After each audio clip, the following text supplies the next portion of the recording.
Язык ингушский, ты взрастил меня родительским бессонным попечением, и соком трав, и горных рек течением, и благодатной щедростью огня.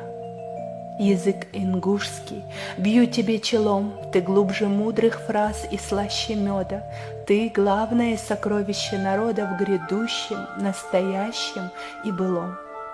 Готовые на подвиг и на бой, уверенность в незыблемости чести, служение долгу и презрение к лести от века обретали мы с тобой.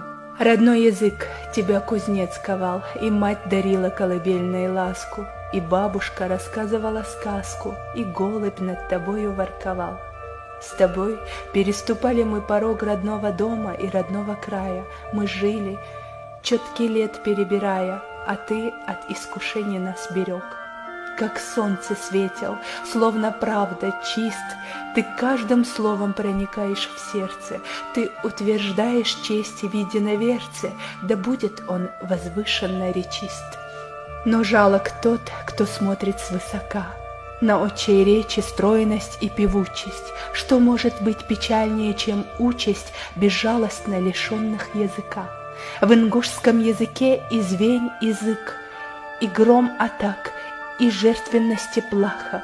Так славься по велению Аллаха всем ингушам ниспосланный язык.